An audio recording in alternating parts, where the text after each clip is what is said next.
다음 주는 부활주일입니다. 원래 우리가 부활주일 돌아오면 이번 주부터는 무슨 주간입니까?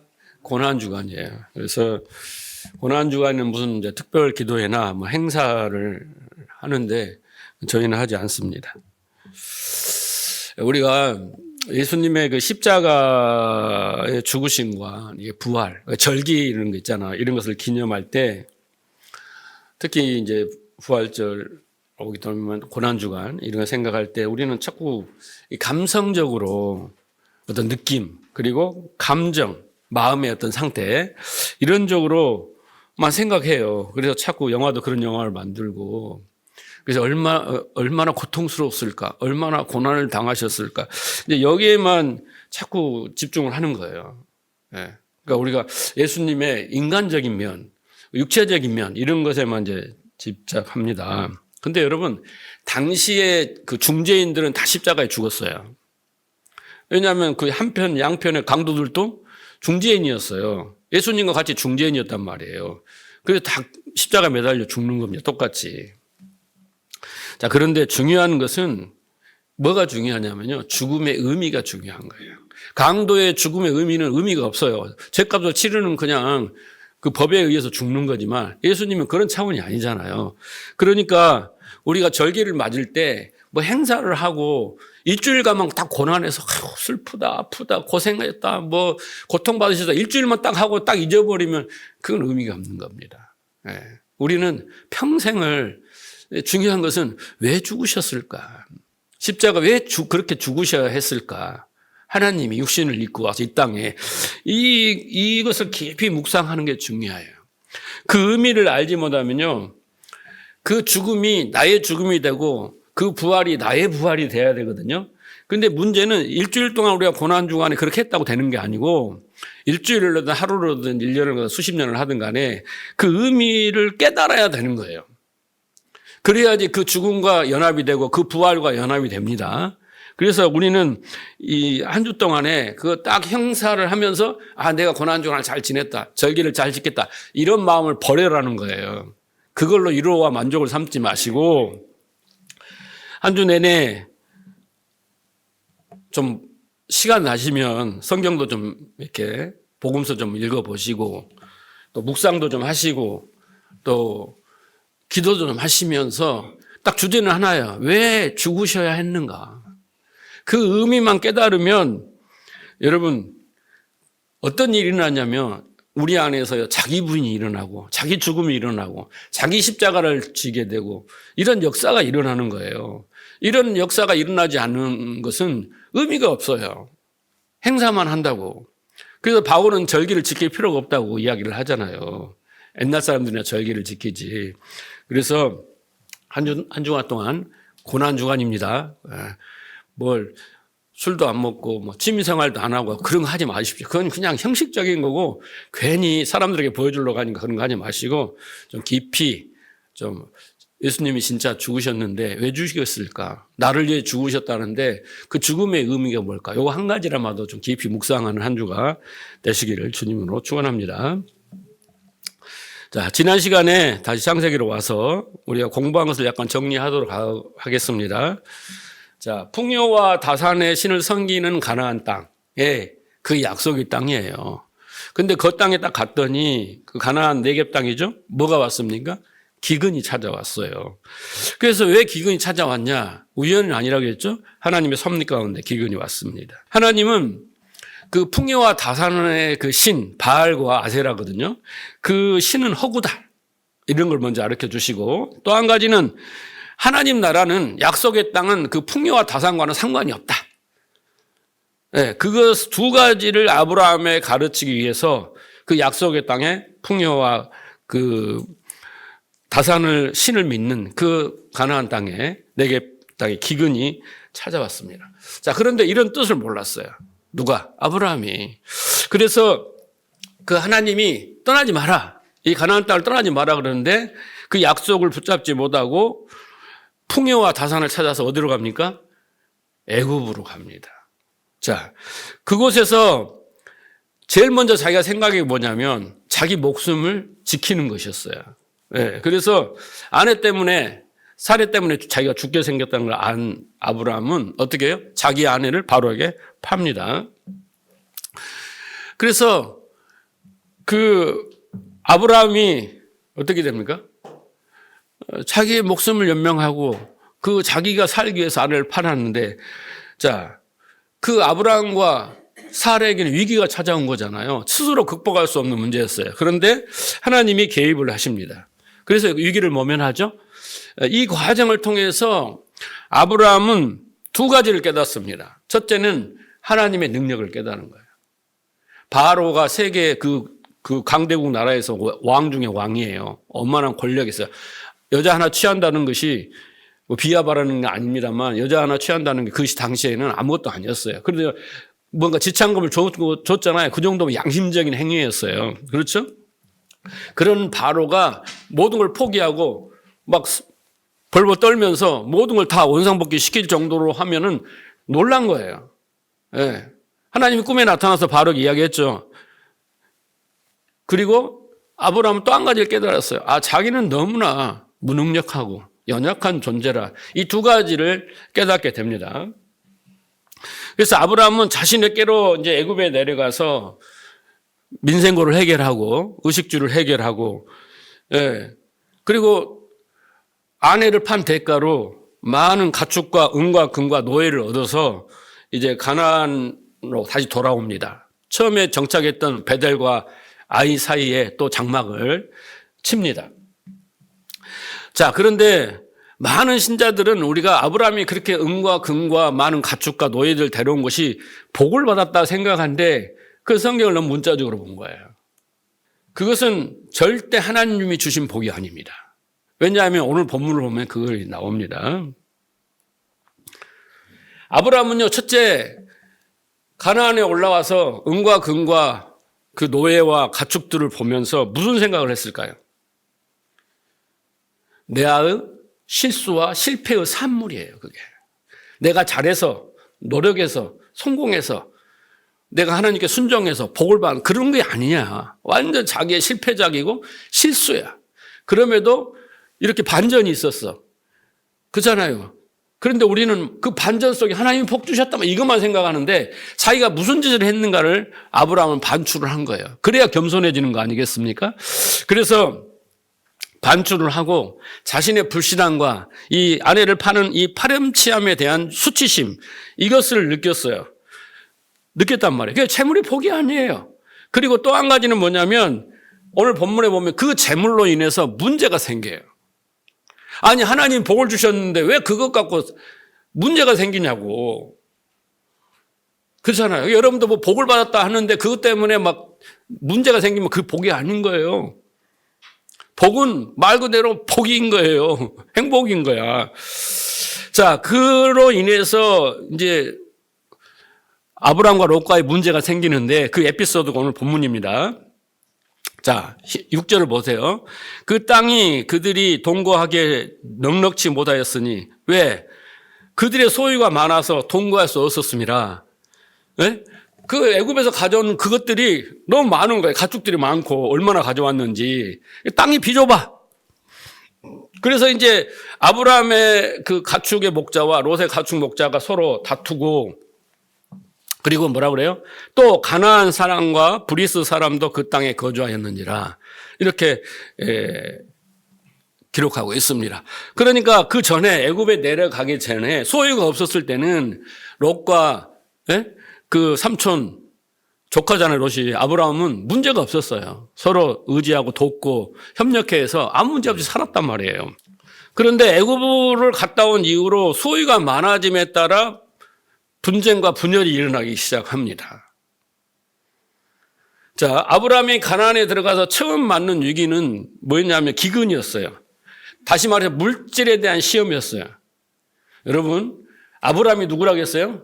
여러분 자신이라 그랬잖아요. 우리가 교회에 예수를 믿고 교회를 딱 들어오면 하나님은 뭘 하냐면 시험을 해요, 우리를. 시험을 합니다. 여러분, 시험은 이걸 아셔야 돼요. 시험은 잘하냐 모르냐, 그래서 잘해서 잘한 사람은 상을 주고 모르는 사람은 벌 주게 한 시험이 아닙니다. 네가 잘하나 못하나 테스트하는 테스트가 아닙니다. 원어에 보면 시험은 가르침이에요. 하나님이 가나안에 딱 들어오면서 계속 가르치는 거예요. 어떤 사건과 어떤 만남과 어떤 일을 통해서 계속 믿음의 사람이 되기 위해 우리를 가르친다고 생각해야 됩니다. 시험은 마귀가 우리를 시험하는 건 우리를 무너뜨기를 하잖아요. 하나님 우리를 시험하는 것은 우리를 믿음의 사람으로 만드는 도구예요. 그걸 염두에 두셔야 됩니다. 그래서 하나님이 처음에 시험한 시험이 뭐냐면 물질에 대한 시험이에요. 근데 우리가 교회에 딱 들어오면 예수를 믿으면 제일 먼저 당하는 시험은 뭐냐면 물질에 대한 시험이에요. 물질관이 바로 서야 됩니다. 자, 그래서 아브라함이 그 첫째 번 시험에서 보기 좋게 실패를 합니다. 그렇죠? 하나님은 애굽에서 아브라함에게 이제 하나님의 크심과 그리고 불순종에 대한 그 결과에 대해서 가르치고 이제는 다시 원상복귀시키고 다시 베델과 아이사에 정착을 합니다. 그리고 이제 두 번째 시험이 시작됩니다. 근데 재밌는 게 뭐냐면 첫 번째 시험이 뭐였어요? 기근이었어요. 근데 두 번째 시험은 뭐예요? 풍요예요. 하나님은 참 재미있으시잖아요. 기근 때문에 시험 들어서 약속도 버리고 아내도 버리고 가서 이제 어떻게 해요? 그거 풍요를 찾기 위해서 했던데 하나님이 이제 그래 네가 그렇게 원하는 풍요가 어떤 것인지 한번 보여줄게 하고 이제 두 번째는 풍요를 가지고 시험을 하십니다. 자, 아브라함은 두 번째 얘기를 이제 물질로 풍요를 통해서 시험을 받습니다. 여러분, 물질이라는 것은 물질에서 초월하지 못하면요. 우리는 물질이 작든 또 많든 똑같이 시험을 듭니다. 여러분, 가난하면 부유하게 하나님 축복해서 물질이 많아지면 시험이 없고 문제가 없을 것 같죠? 아니에요. 네. 가난하든 물질이 많든 부유하든 간에 똑같이 시험이 있습니다. 그래서 잠언의 기자는 이렇게 말합니다. 잠언 30장 8절의 이하를 보면 나로 가난하게도 마옵시고 부하게도 마옵시고 오직 필요한 양식으로 내게 먹이시옵소서. 혹 내가 배불러서 하나님을 모른다. 여호와가 누구냐 할까 하며 혹 내가 가난하여 도둑질하고 내 하나님 이름을 욕되게 할까 두려움이라 라고 기도를 했어요. 여러분 이 말씀을 잘 이해하셔야 돼요. 내가 막 헌신하고 봉사하고 그래서 잘 되고 성공하면 진짜 하나님 잘 믿을 것 같지만 그런다잖아요. 하나님 누구세요? 바빠지면요 예배도 못 드려 기도도 못해 11조도 내가 100만 원 보면 10만 원은 눈물을 머금고 하는데 내가 1억을 보면 1000만 원을 해야 돼요. 여러분이 1000만 원 할 11조의 능력이 안 되니까 하나님이 1억의 수입을 안 주는 게 한 달에 딱 분량만큼만 주시는 거예요. 괜히 시험 들면 어떻게 했어요? 죄 짓는다니까. 더 잘못된다니까. 그래서 여러분 믿음의 분량을 키우시면 1000만 원도 11조 하십니다. 할렐루야. 믿음의 분량을 키우시는 게 중요해요. 하나님은 지금 믿음의 분량을 키우는 거예요. 진짜 복을 주시려고. 자, 그래서 우리는 어쨌든요. 물질이 필요합니다. 물질이 우리에게 필요해요. 유익을 줍니다. 그걸 부인하는 게 아닙니다.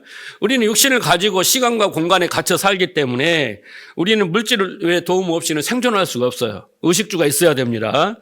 자, 그런데 이 성도의 삶 속에서 재물은 필수적인 것이 필요해요. 그런 요소임이 분명한데 만약에 이 재물에 대해서 탐심을 갖거나 재물에 대해서 너무 의존하면 이때부터 어떤 일이 생깁니까? 문제가 생기게 되는 거예요. 문제가. 여러분 신문지상을 보면 돈 때문에 사람도 죽이고 친구도 죽이고 가족도 죽이고 형제도 죽이고 부모도 죽이고 자식도 죽이는 게 돈이에요. 그렇지 않습니까? 여러분 재벌 2세들이 신문에 대문짝만 가끔 나오는 게 뭡니까? 그들은 원래부터 금수저 아닙니까? 그렇죠? 그런데도 우리가 생각할 때 뭐가 돈이 없을까? 근데 왜 저렇게 싸울까? 그런데 왜 그럴까? 그것은 재물이 가지고 힘 때문에 그래요. 내가 재물을 더 가지면 저 사람보다 더 힘이 있고 더 존중을 받고 좀 더 뭔가를 과시하고 그런 어떤 힘이 있어요. 재물이. 그렇기 때문에 형제지간에 형제의 난이 일어나고 막 그 금수저들이 이렇게 싸우는 거예요. 그래서 성경은 많은 곳에서 이렇게 물질의 위험성에 대해서 경고합니다. 그만큼 물질이 인간을 다스리는 힘이 있다라는 거예요. 그죠? 영화 같은 데 보면 돈 가지고 사람을 얼마나 자존심을 묵살하고 종처럼 부리고 막 이런 힘이 있잖아요. 돈 때문에. 그렇죠? 그래서 예수님께서도 재물과 하나님을 겸하여 섬길 수 없다. 그러면서 재물을 하나님과 동등한 위치에 놓습니다. 얼마나 무시한 파워와 힘이 있으면 재물과 하나님을 동시에 둔다니까요. 같은 위치에 놔요. 그 재물을 만몬 신이라고 이야기를 해요. 하나님 사람들이 그렇게 신처럼 받들고 그만큼 힘이 있기 때문에 그렇게 좋아하는 거예요. 여러분 통장 가져오라는 소리 절대 안 하니까 너무 심각하게 듣지 마십시오. 자, 그래서 예수님은 이 물질에 대해서 이렇게 말씀하셨어요. 6장 마태복음 6장 31절에 그러므로 염려하기 이르기를 무엇을 먹을까 마실까 무엇을 입을까 하지 말라. 이는 다 이방들이 구하는 것이라 너희 하나님께서는 이 모든 것이 너희에게 있어야 할 줄 아시니라. 자, 이제 질문하겠어요. 여러분 돈 필요하세요? 뭐가 필요하세요? 물질적인 뭐가 필요하세요? 자, 하나님이 다 아신대요. 믿으세요? 안 믿으신가 보네. 여러분 필요를 다 아신다니까요. 그런데 왜 안 주셔요? 줄 만큼 줬어요. 예. 그러면 이 말씀은 뭐냐면요. 지금을 자족해라는 거예요. 예. 그래서 우리는 자족하는 훈련을 해야 돼. 일단은 자족하는 훈련부터 해야 돼요. 뭘 더 받기 전에 지금을 자족해야 돼. 그래서 자족하는 훈련이 돼서 이것에 만족하는 것이 습관이 돼 있으면 더 부어주면 그걸 베풀 줄 아는 거예요. 예. 그래서 여러분 복은 개인을 위한 복이에요. 근데 은사는 선물이에요. 그러니까 복은 개인 거고 은사는 나누는 거예요. 네? 고린도서 12장이면 은사장이잖아요. 은사는 다 나를 위해서 한 게 아니라 교회를 위해서 성도를 위해서 이웃을 한 거잖아요. 근데 내가 자족하는 훈련을 통해서 만족이 딱 돼 있는 상태면요. 그거가 부어지면요. 그것을 베풀 줄 알고 나눌 줄 아는데 자족을 못하면 자꾸 챙겨서 내 안에 집어넣고 그것을 나를 위해서 내 가족만을 위해서 살려는 노력을 하니까 하나님이 안 주는 거예요. 그러다 망하거든요. 그 재물에 파묻혀서 죽어요. 그러니까 안 주시는 거예요. 그래서 자족하는 그 훈련을 하셔야 되는 거예요. 자족. 그래서 무엇을 먹을까 염려하지 마라. 이 말은 내가 다 알고 있어. 근데 너는 내가 지금 네 수준에 맞게 줬거든. 그러니까 너는 거기서 자족하고 감사하고 만족하고 이 정도는 돼야 돼. 하나님이 갑자기 나는 이제 만족하고 사는데 직거로만 얼굴 받아도 만족하고 사는데 갑자기 하나님 1억을 딱 줬어. 딱 그러면 이렇게 해야 돼. 청지기는 어떻게 했냐면 하나님 귀찮아요. 1억을 어떻게 다 나눠주고 바쁜데 언제 나눠주고 다녀요. 이렇게 이야기를 하는 거야. 근데 청지기가 아닌 사람은 옳다 됐다. 이제 그거 갖고 차 한 대 사고 이제 뭐 사고 요 생각을 한다는 거예요. 자족하지 못하면. 그동안에 부족한 거 다 그걸로 채우는 거예요. 그러니까 뭘 해야겠어요? 훈련하라. 이런 말씀이에요. 자, 여러분 주위에 친구나 직장 동료나 가족 중에 한 재산이 수백억 을 가진 사람이 있다라고 생각해. 그런 사람도 못 만나겠지만 있을 수도 있죠. 있다고 생각을 해봐. 참. 그 사람들이 돈 쓴 거 볼 때 우리는 계속 자괴감, 좌절감, 화도 났다가 나는 뭐야? 원망을 했다가 낙심하고 시험 들고 또 너무 부럽기도 하고 이 오만 마음이 드는 거예요. 내는 신발 하나 살려면 그 좋은 거 하나 살려면 몇 개월 돈 모아야 되고 그 킵에 놨다가 살까 말까 망설이고 어떻게 하면 1,000원이라도 한 더 살까 하고 막 쇼핑을 이렇게 하고 저렇게 하고 결국 아주 사잖아요. 여행을 한번 가려면은 몇 개월 전에 몇 년 전에 계획을 하고 돈을 모아서 가잖아요. 근데 그런 수십억 재산을 가진 사람들은 그렇지가 않아요. 우리가 제주도 갈 때 그 사람 회에 가고 1년에 한 번 갈 때 그 사람은 빨간글씨는 맨날 가는 거예요. 네? 그러니까 제가 권면을 하자면요. 그런 사람들 가까이 가지 마세요. 가까이 가지 마. 신앙생활에 도움이 하나도 안 돼. 좌절과 절망하고 하나님한테 화만 난다니까. 나는 뭡니까? 네? 아니 자족하라니. 웬만큼 맛 좀 보고 해주고 자족하라면 나 이해를 하겠어. 한 번만 막 이렇게 마음이 들죠. 그렇죠? 네. 근데 될 수 있으면 가지 마세요. 건강에 안 좋아요. 네. 그들은 황새입니다. 우리는 뱁새예요. 가랭이 찢어져요. 큰 고통과 그러니까 그러는 그들의 삶이 있으려니 부러워하면 지는 겁니다. 그럼에도 나는 하나님을 기뻐하고 즐거워한다. 이렇게 돼야 되는 거예요. 그런 믿음을 가지시길 바랍니다. 훈련을 받는 거예요. 훈련을. 그리고 지옥 가는데 여러분 따라가요 그러면 제발. 그렇게 가려면. 그래서 성도는 그 하나님이 섭리하신 지금의 현실에 자족해야지 이제 아브라함처럼 믿음이 성장할 수 있어요. 근데 자족하지 못하면 이제 우리가 더 풍요롭고 잘 살기 위해서 혼신을 다한다면 우리는 거기에다 모든 정력을 다 쏟아야 되니까 하나님도 잊어버리고 주일도 잊어버리고 다 잊어버리는 거예요. 근데 그거에 과연 행복하냐? 그건 파랑새를 쫓는 거예요. 성경은 그렇게 말합니다. 돈은 일만하게 뿌리다. 그러면서 예수님이 뭐라 하냐면 6장 33절에 그런즉 너희는 먼저 그의 나라와 그의 일을 구하라. 그리하면 이 중요한 거예요. 이 모든 걸 다 하겠다는 거예요. 네가 원하는 거 다 주겠다는 거예요. 아까 이야기했잖아요. 자족해서 되면 지금 먼저가 되면은 그 다음에 부어주면 여러분들이 그것 가지고 나누고 베풀고 그런 행복으로 사는데 이것이 안 되면 여기 보세요. 먼저 그의 나라를 그의 의를 구하라고 하잖아요. 그러니까 그의 의로 내가 하나님 나라가 이루어지는 거예요. 의와 평강이 넘쳐. 그럼 아무리 맛있는 걸 먹고 뭐 아파트를 가져도 내가 지금 하나님 나라와 비교가 안 돼. 가치가.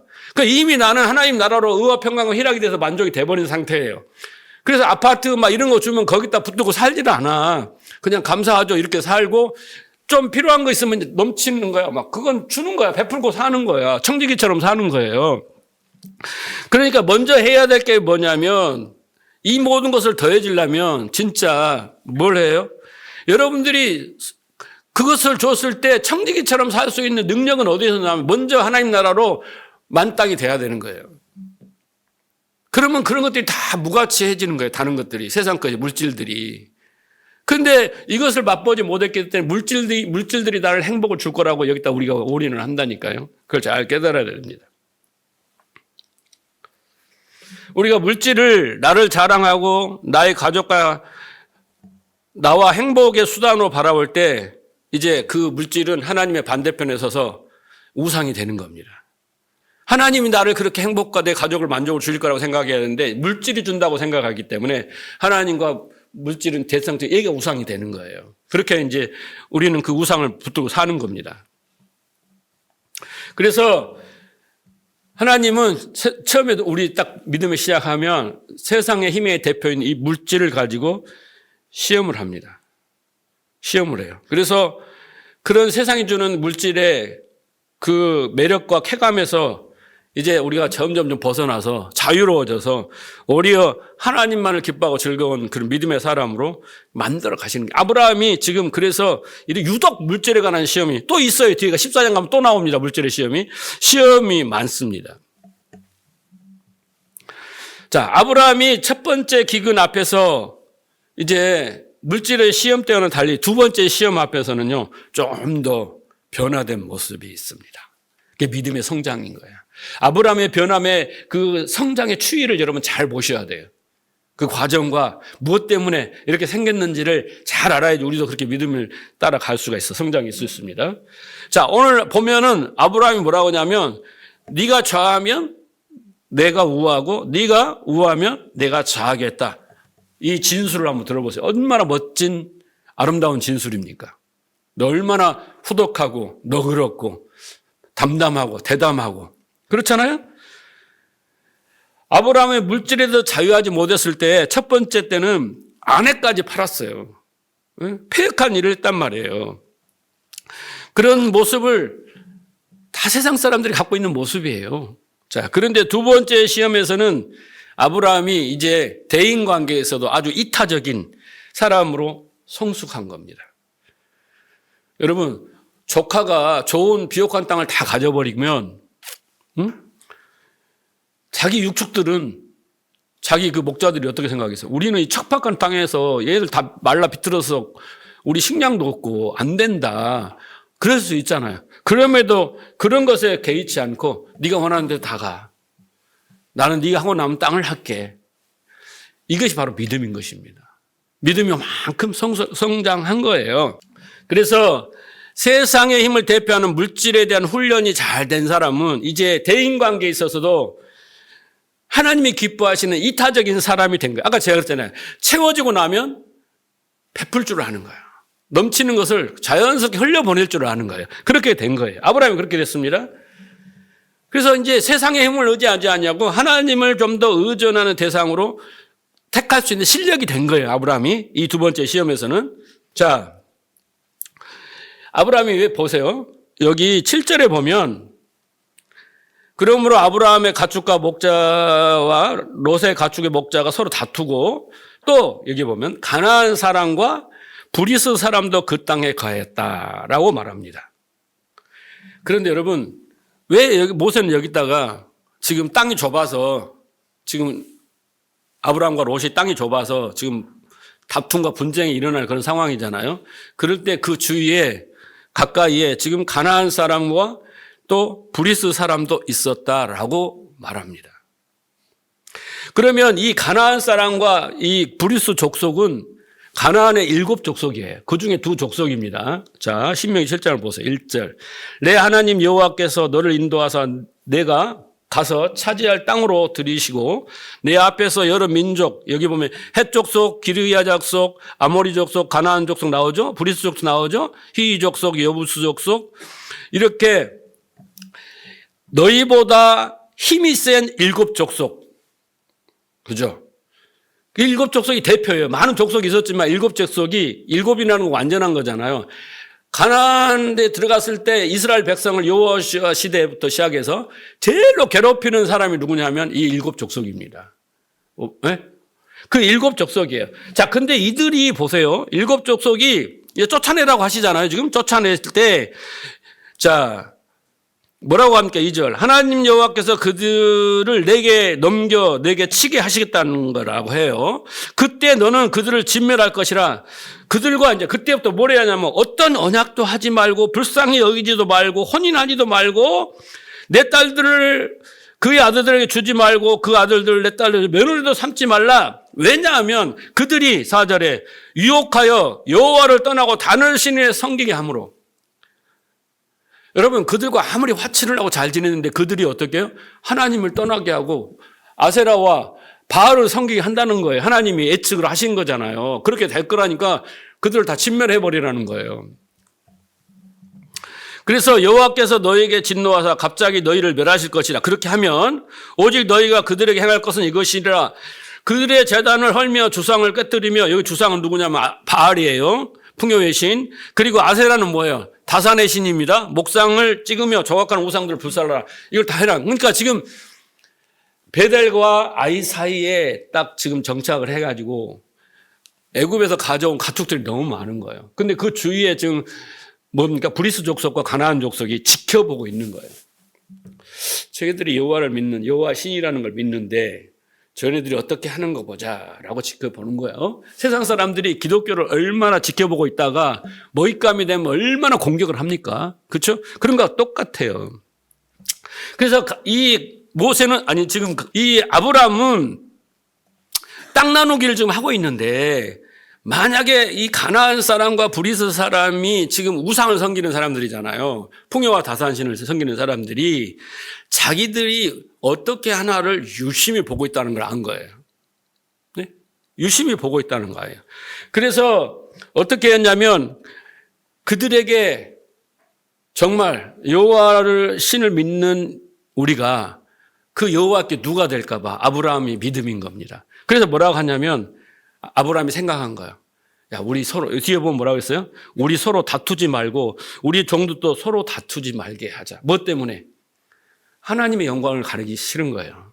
아브라함이 이 정도까지 믿음이 성장한 겁니다. 그래서 어떻게 해요?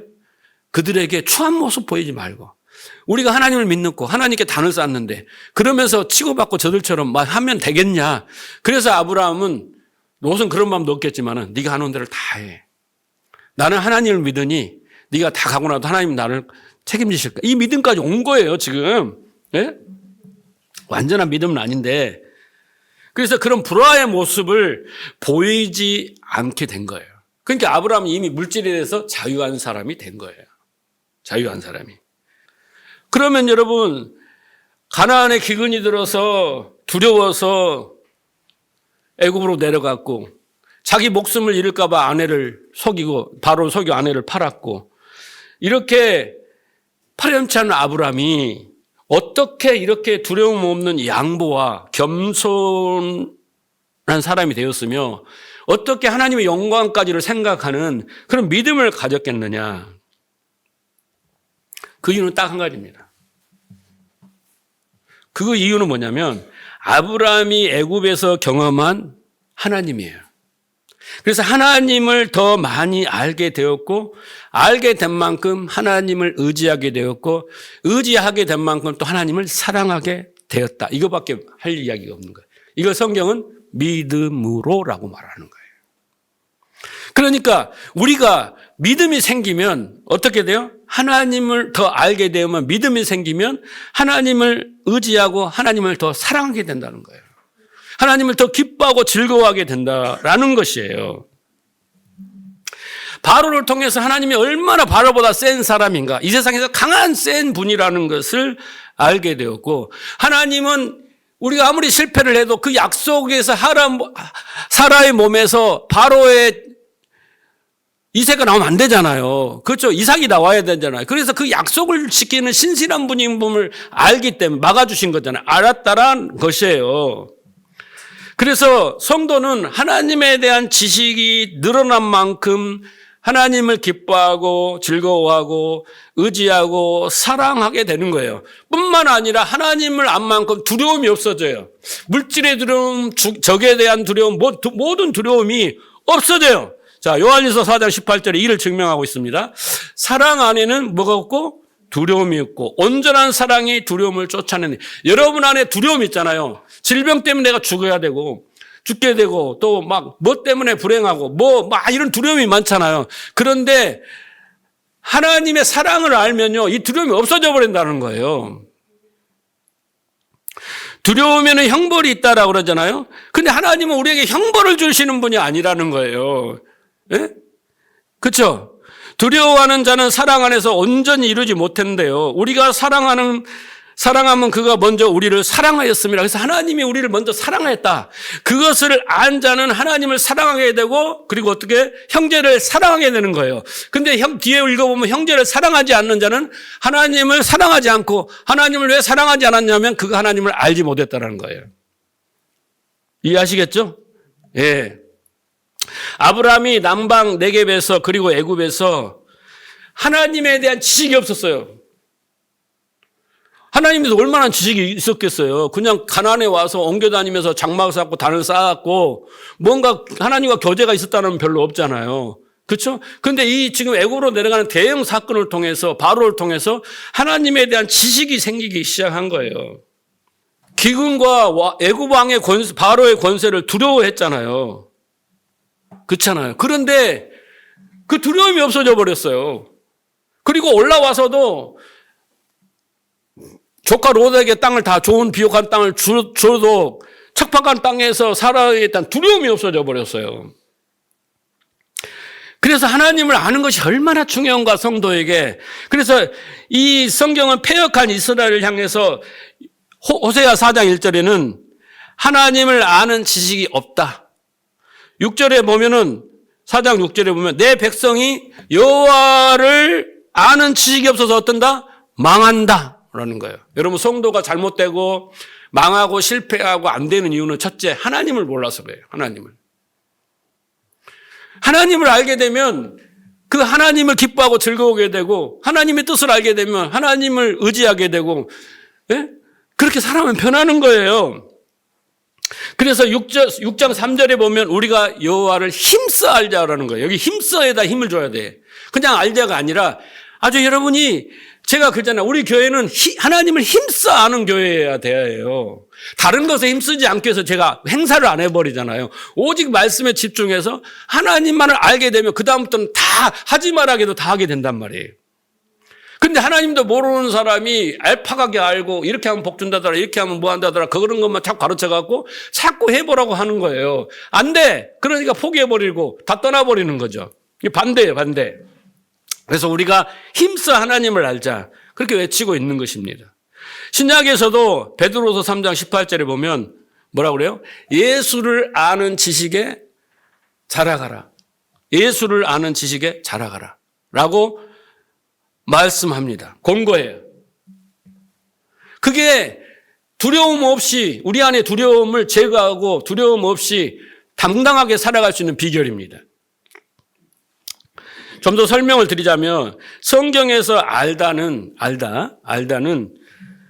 이 헬라적 개념은요, 사물의 실체가 인간의 의식의 투사, 다시 말해서 어떤 사물에 대한 정보와 지식이 우리 안에 들어오는 것을 헬라적 개념으로 안다라는 거예요. 그런데 히브리적 개념은요, 그 정보를 주는 그 사물과 동화되는 거예요. 그 사물을 만지고 경험하는 것까지 다 이루어져 동화되는 것. 달리 말하면요, 그 사물에 대해서 진리를 갖는 거거든요. 만약에 알다를 사람에게 적용하면, 사물에게 적용했으니까, 사람에게 적용하면 알다는 어떤 뜻이냐면, 사랑하다, 사랑하여 선택하다라는 헬라어 뜻이 있어요. 네? 그러니까, 알다, 그 말은 사랑하다, 선택하여 사랑하다, 이런 의미를 가지고 있다라는 거예요. 여러분 어떻습니까? 남녀가 만나서 결혼하고 몇십 년을 살게 되는 이유 중에 또 나는 그렇게 안 삽니다 이렇게 하면 곤란하고, 처음에 뭡니까? 서로를 알게 되는 거예요. 서로를 알게 되면 어떻게 해서 믿음이 생기는 거죠. 믿음이 생기면 어떻게 의지하게 되는 거죠. 맡기는 거예요, 내 인생을. 그렇잖아요. 그래서 그 과정이 사랑이라고 말하는 겁니다. 예, 아는 것이 사랑에 이르게 하는 거예요. 그렇지 않습니까? 그게 관계에 오릅니다. 반면에 서로에 대해서 왜 싸웁니까? 부부가 몰라요. 내가 이런 말 했는데 사모님한테 저한테 맨날 그냥 난 지나간 말로 했어. 근데 나는 그것이 막 100배 상처를 받아갖고 혼자 끙끙 앓고 저 사람이 나를 그렇게 무시하나 미워하나 막 그러고 나중에 이제 대화를 해. 그러면 아니 나는 그냥 지나간 말로 했어. 나는 지나가다가 그냥 돌로 한번 탁 찼는데 둔벙이에 개구리가 딱 맞고 깍 하는 거예요. 나는. 근데 속뜻이 나 이런 걸로 한 거지. 자기 무시하고 막 뭐 판단하고 비난하는 게 아니야. 그럼 거기다 주석을 달아주지. 근데 그렇게 안 하잖아요, 우리는. 그러니까 그 마음을 알지 못해. 그럼 거기서 갈등이 생기고 의심이 생기고 분쟁이 생기고 전쟁이 일어나니까요. 그러니까 아는 게 진짜 중요한 거예요. 그러니까 오늘부터라도 항상 주석을 달아주세요. 화낸 거 아니야. 자, 그래서 로마서 8장 29절을 보시면 하나님이 미리 아신 자들로 또한 그 아들의 형상을 본받기 위하여 미리 정하셨다, 이런 말이잖아요. 근데 이것을 또 얄팍하게 이제 해석한 사람은 이런 거예요. 하나님이 만들어 놨어, 우리를. 근데 하나님이 보니까 나중에 얘가 나를 믿고 순종하고 따라올지 아니면 나를 배신할지 안 믿을지를 딱 판단하고 믿을 놈들만 택했다. 그게 애지애정론이거든요. 틀린 거예요, 이게. 아니, 하나님 만든 인간이 어떻게 하나님 만들어 놓고 어떤 놈은 나만 잘 믿고 따르고 어떤 놈은 안 믿고 따르고 그렇게 만들어 놨겠어요? 다 똑같이 하나님을 모르는데. 그 이상하게 만들어 놓은 거 아니에요? 그건 말이 안 되고, 여기에 보면 이런 거예요. 미리 아신다는 뜻이 뭐예요? 안다는 뜻이 뭐라고요? 사랑하다. 뭐예요? 선택하여 사랑했다라는 뜻이라고 했죠. 사랑하셔서 선택하신 거예요. 그러니까 하나님이 미리 아신 자들로, 이게 뭔 말이에요? 하나님이 사랑하셔서 선택하여 그렇게 작정하신 자들을 어떻게 해요? 택하셨다라는 거예요. 안다라는 의미를 아시겠죠? 예? 그러니까 우리가 하나님을 알게 되면 어떻게 돼요? 사랑하게 되는 거예요. 선택하는 거예요, 내가. 하나님을 사랑하기로. 이렇게 마음을 먹는 거예요. 그래서 아브라함이 앞으로도 쭉 그렇게 나와요. 신앙의 여정에서 하나님을 알게 될수록 하나님을 기뻐하고 즐거워하며 하나님을 의지하고 사랑하게 돼요. 그 사랑에 근거하여 아브라함 안에 두려움이 싹 사라지는 거예요. 이제는. 예. 그래서 롯에게 네가 원하는 대로 다 가져. 나는 괜찮아. 아무리 처질거리 땅이라도 괜찮아라고 말할 수 있었던 것입니다. 그래서 여러분, 우리의 신앙의 목적지의 최종 목적지는요, 하나님을 알아서 하나님을 온전히 사랑하는 자로 변화되는 거예요. 그래서 하나님을 아는 게 중요한 거예요. 아는 것을. 여호와를 알자, 힘써 알자. 제가 뭐라고 했어요? 아는 것은 곧 믿는 것이다, 이렇게 이야기를 했잖아요. 그래서 그 아는 것과 믿음, 알게 되면 믿게 되는 거예요. 자, 우리는 가끔, 저는 제일 싫어하는 말이 뭐냐면 내가 하나님을 만났다, 이 말을 제일 싫어해요. 그리고 나는 주님의 음성을 들었다. 이걸 제일로 싫어해요. 그러니까 제 앞에는 쓰지 마세요, 내가. 왜냐하면 제가 말했잖아요. 하나님을 알게 되면 어떻게 된다고요? 하나님을 사랑하게 된다고요. 놀라운 일이 일어나는 거예요. 하박국이 하나님의 뜻을 몰랐어요. 마음도 몰랐어요. 왜 하나님 왜 그래요? 왜 이 나라를 망하게 하십니까? 막 그러다가 하나님이 딱 한 말씀 하시니까 하나님의 마음과 뜻을 알게 되면부터 자기가 원하는 거 다 버리고 나는 하나님만을 기뻐하는다. 하나님만을 기뻐하고 있는 그게 암이거든요. 그러니까 하나님은 그런 분이셔요. 우리를 얼마나 사랑하시고 우리에게 얼마나 약속하시고 계획 다 하는 거야. 그걸 안 사람은 다 버려. 그 하나님의 약속, 하나님의 그 뜻, 그 하나님만 기뻐하고 즐거워하게 되는 거예요. 그게 암의 결과인 거예요. 결과인 거예요. 그런데 보세요. 내가 하나님을 만났다. 이 사람은 어떻게 해야 돼요? 신학을 가거나 저처럼. 저도 신학 갔어요. 그래가지고 신학을 가거나 지금 뭐예요? 재산을 다 아브라함처럼 다 나눠주거나 아니 이건 농담이고 내가 하나님을 만나고 주의 음성을 들으면 우리는 이런 말들을 밥 먹듯이 하는데 이런 말들을 했다면 이 사람은 변화가 돼야 돼. 첫째. 변화가 돼야 돼요. 이전보다 뭔가 변화가 돼야 돼. 그래서 말은 습관적으로 하면서 하나도 안 변해 있어. 그러니까 나 인정을 못 하는 거예요. 하나님을 만난 사람, 사울은 사울아 그 음성 듣고 얼마나 놀라운게 변화가 됐습니까? 우리는 바울을 본받아야 된다고 그랬잖아요. 그렇게 변화됐어요. 성경에는 다 하나님을 알고 만난 사람들은 다 변화된 거예요. 근데 하나님도 주의 음성도 들었다며요. 얼마나 훌륭하고 멋지고 위대한 일입니까? 그런데 안 변해. 믿음의 성장이 없어요. 그런 분들은 큰 착각을 하고 있는 거예요. 자기가 대단히 신령하고 영적인 사람으로 착각할지 모르지만은 결과가 없어요.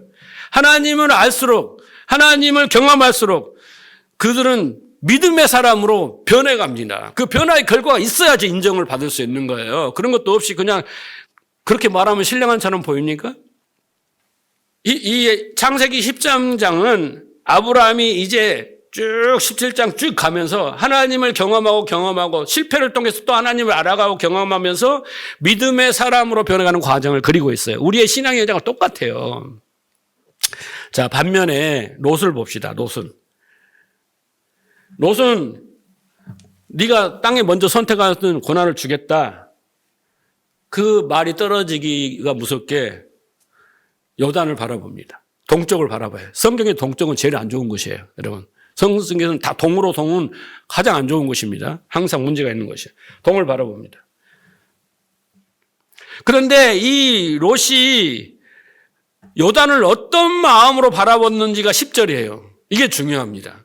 자, 10절 보세요. 이에 롯이 눈을 들어 요단을 바라본 즉 소알까지 온 땅에 물이 넉넉하니 여호와께서 소돔과 고모라를 멸하시기 전이라 고로 여호와의 동산 같고 애굽 땅과 같았더라. 이게 중요해요. 요단을 딱 바라보니까 너무나 비옥하고 푸른 초장이야. 가축들이 막 얼마나 먹고 물도 많이 나오고 그 사막이라는 나라에 얼마나 좋았겠어요. 그래서 그 요단이 참 좋았어요. 그런데 여기에 보면요. 중요한 표현이 있어요. 여호와의 동산 같은 땅이라 하지 않고 여호와의 동산 같고 애굽 땅과 같은 곳이라고 말하는 거예요. 여기에서 롯의 그 심리 상태와 그 마음과 물질관이 딱 보이는 겁니다. 자, 롯은 아브람과 함께 삼촌과 함께 어디로 갔어요? 애굽으로 갔습니다.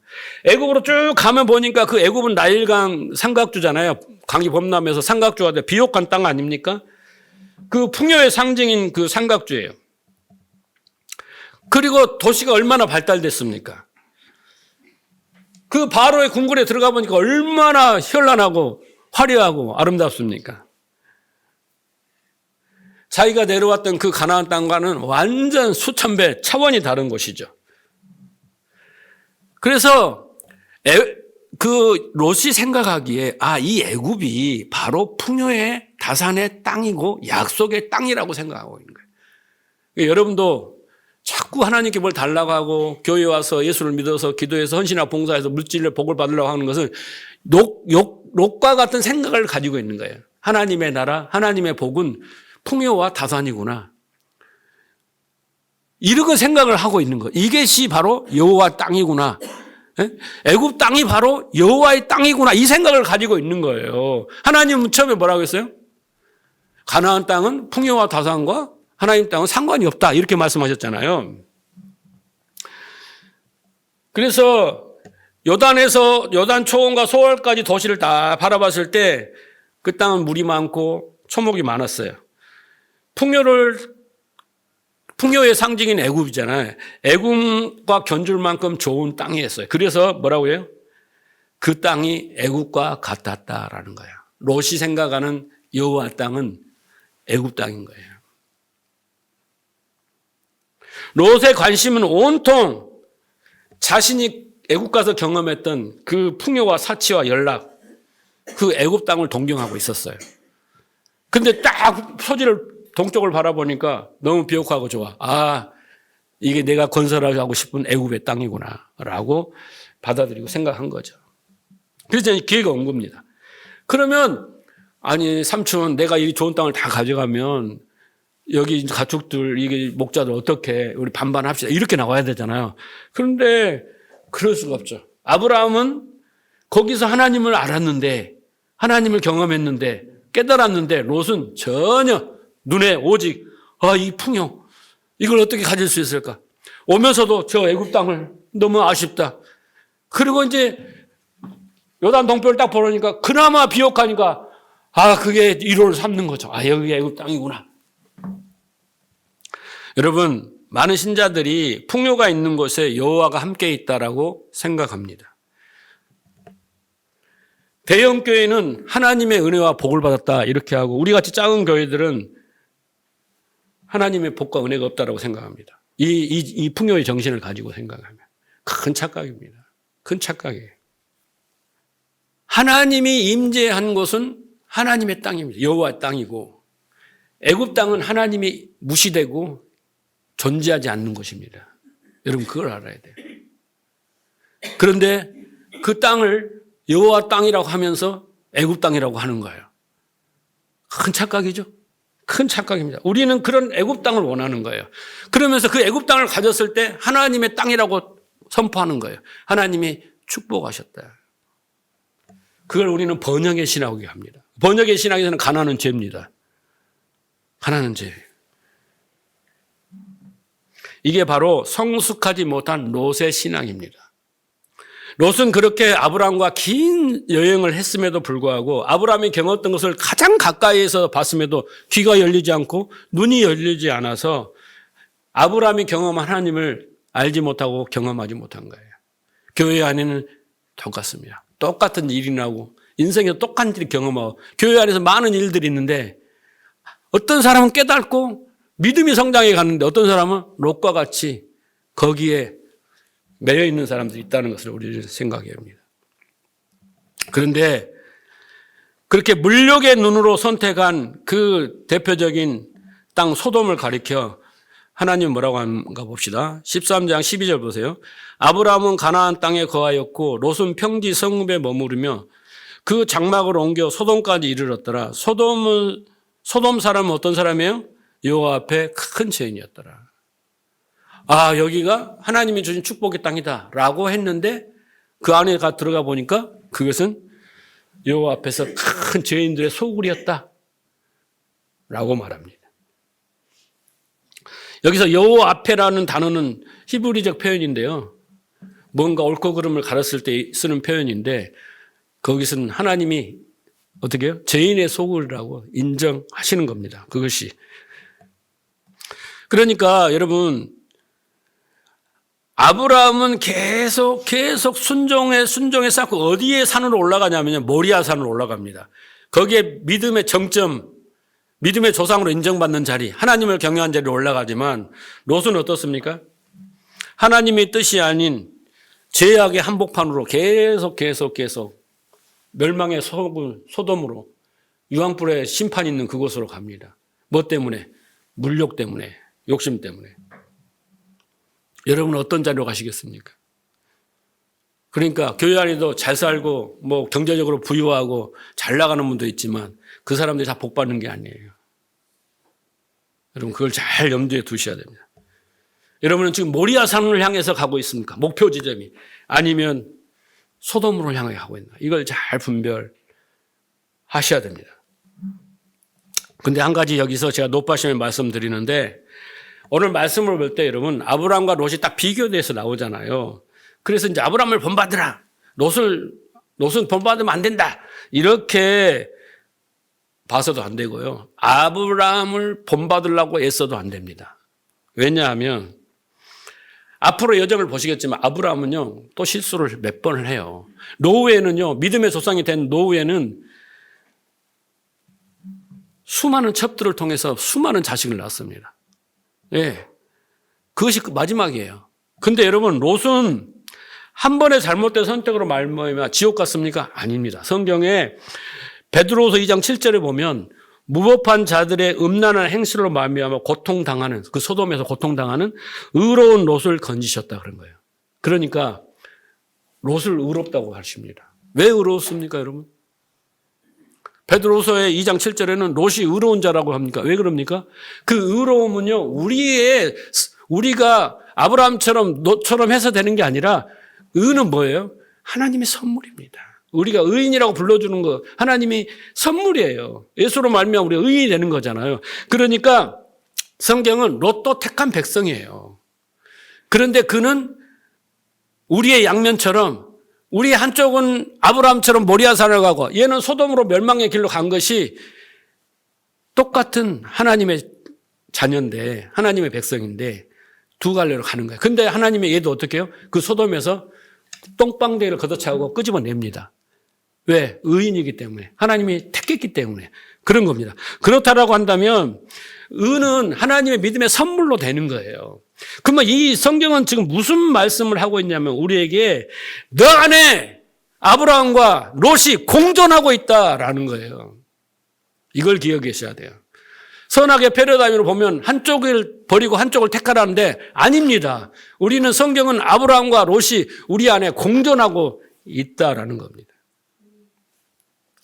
그래서 영적인 아브라함과 육적인 롯 사이를 우리는 왕래합니다. 그래서 사도 바울은 로마서 7장에서 오라 나는 공고한 몸이라 누가 이 사망의 늪에서 나를 건져낼까 이렇게 한탄을 하죠. 우리가 롯처럼 그 소돔을 향해서 갈 때 여러분 그렇게 살다가 하나님이 건져주고 천국 가면 끝이 아니라 우리는 그 과정이 지옥인 거예요. 그걸 아셔야 돼요. 소돔 안에서 뒤에도 나옵니다. 롯이 뭔 일을 많이 해요. 그래서 장로가 되어서 막 여러 가지 역할도 하고 막 심판도 하고 막 이런 재판장 역할도 하고 부유하고 막 살지만은 그것은 하나님 보시기에 죄악의 소굴이기 때문에 아무리 겉은 화려해도 그는 그 속에서 지옥을 경험하고 산 겁니다. 하나님이 심판을 안 했다고 해서 나는 깨끗하다는 게 아니라 여러분 지옥을 경험하고 산 거예요. 그런데 아브라함은 모리아산을 향해 가면서 간 만큼 행복해지는 거예요. 이 땅의 삶이에요. 그래서 제가 가는 천국 오는 천국 이야기를 하잖아요. 우리는 가는 천국은 다 평범하게 공평하게 다 행복해요. 그런데 문제는 이 땅에서 내가 얼마나 하나님 나라를 누리며 믿음으로 이 세상을 이기며 살아가느냐. 하나님 뜻이 이게 문제거든요. 이게 중요한 거예요. 그런데 하나님을 알아갈수록 믿음이 커갈수록 모리아산을 향해서 하나님 뜻하신 목적지로 가는 사람은 한 걸음 한 걸음 한 걸음 뗄 때마다 행복이 행복. 하나님만 기뻐하고 즐거워하고 계속 가는 거예요. 믿음의 일취월장 성장이. 행복인데 이 사람은 이렇게 가면 갈수록 지옥을 향해 가기 때문에 지옥은 점점 짙어오는 거예요. 그 어둠은 점점 짙어져 가는 거예요. 불행은 점점 커가는 거예요. 두려움은 더 많아지는 거예요. 우리 안에서. 그걸 아셔야지. 내가 여기를 가고 있는데 아무 일이 없어. 이것은 문둥병이에요. 감각이 없는 거예요. 예수님이 바리새인들보다 문둥병자라고 이렇게 하잖아요. 소경이고 김먹으리라고 하잖아요. 듣지 못하고 보지 못하고 감각이 없이 그냥 가는 거예요. 좋으니까. 하나님 우리를 심판하지 않으셔요. 그걸 보여주시는 걸로 잘 알아야 됩니다. 그래서 우리 안에 아브라함과 롯의 모습이 첨예하게 대립하고 있습니다. 아브라함이 롯을 밀어넣을 때는 믿음으로 막 가지만 롯이 우리를 밀어넣을 때는 우리는 소돔으로 가고 있는 거예요. 그래서 우리가 할 일이 뭐가 있어요? 그리스도의 말씀을 듣고 우리 안에 믿음이 커져가야지 우리 안에서 점점 소돔이 멀어지고 롯이 없어지는 거예요. 롯이 아브라함을 밀어넣을 때 우리는 고통당하고 고문을 당하고 결국은 음습한 동굴로 쫓겨나서 뒤에 어떻습니까? 근친상간을 하고 막 별 추잡한 일이 다 일어나지 않습니까? 물질적 관점에서 세속의 그 요단을, 그 들판을 우리가 바라보면 우리는 그 땅은 쾌락의 땅이요, 죄악의 땅이 나는 겁니다. 그것을 잘 우리는 깨달아야 됩니다. 우리가 이쪽으로 가기 위해서는 오직 믿음밖에 없어요. 믿음밖에 없습니다. 그래서 우리는 귀가 열리고 마음의 눈이 열려서 믿음으로 봐야 돼. 아, 여기는 소돔이구나. 이게 분별력입니다. 아, 여기는 모리아산으로 가는 방향이구나. 이게 이정표를 잘 봐야 돼. 이게 분별력이에요. 교회는 이 눈과 이거 분별력을 심어줘서, 아, 내가 이쪽으로, 믿음으로 이쪽으로 가야지. 이리 가세요. 믿는 게 아니라 가게 만들어줘야 돼요. 여기에 입문하고 이쪽 발로 들이면 일치월장으로 가는 거예요. 근데 자꾸 이쪽으로 몰아넣고 있어요. 여기가 행복이다. 여기가 복 받는다.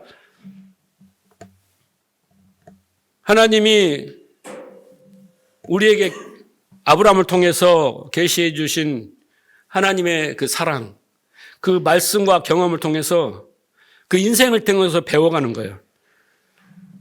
하나님의 그 한없는 사랑 앞에 우리는 내가 얼마나 추잡하고 부족하고 부패하고 아브라함처럼 믿음 없는 자인가, 그리고 나는 그렇게 연약한 자인가를 알고 점점 우리는 낮아지는 거예요. 신명기 8장 2절이 뭡니까? 광야 40년 동안 왜 내가 뺑뺑이 돌렸니? 너희를 낮추시고 자기 부인에 이르게 하시는 거잖아요.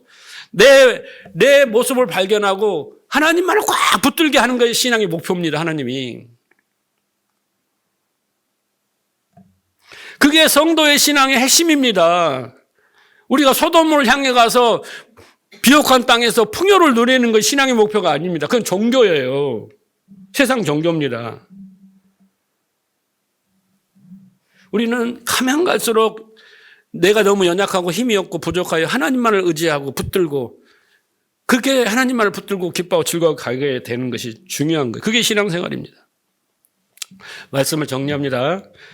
우리는 그 아브라함의 믿음의 성장을 보면서 그 모리아산의 그 정점에서 하나님께 믿음을 인정받고 너를 위하여 내가 예비한 여호와 일의 축복, 그잖아요? 그 지점을 향해서 가는 것을 보면서 우리의 믿음도 오버랩 시켜서 그렇게 성장을 해 가야 됩니다. 첫째, 오늘 말씀의 요약입니다. 물질관을 바로 세우라.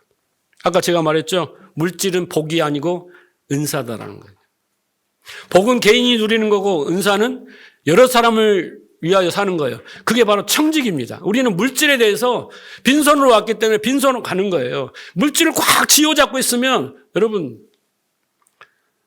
소돔과 같은 삶 속에서 녹과 같이 살 수밖에 없어요. 먼저 어떻게 한다고요? 물질관을 바꾸시기 바랍니다. 두 번째는 어떻게 해요? 내 안을 먼저 하나님 나라로 이루어지게 하시기 바랍니다. 의와 평강과 희락이 넘치도록. 세 번째, 마지막, 네가 좌우하면 내가 우하겠다. 네가 우하면 내가 좌하겠다. 이런 믿음을 소유하시기 바랍니다. 그러면 인간관계, 대인관계, 가족관계에서도 얼마나 하나님의 영광을 나타내면 살 수 있겠어요. 그걸 뭐가 해준다고요? 믿음이 해주는 거죠. 그래서 다른 거 하지 마시고 열심히 말씀을 듣다 보면 여러분은 믿음의 사람으로 변화되는 걸 믿으시고, 오늘 아브라함을 통하여, 롯을 통하여 주시는 하나님의 말씀, 내 안에 롯과 내 안에 아브라함이 공존함을 인정하시고 롯에게 밀리면 안 됩니다. 아브라함으로서 믿음으로 롯을 밀어내고 아브라함이 가는 길로 인도받고, 그렇게 한 걸음 한 걸음 가심이 신앙생활이 즐겁고 정말 말씀을 사모하고 하나님 기뻐하고 즐거워하며 세상 가운데도 믿음으로 승리하시는 여러분 되기를 주님으로 축복합니다.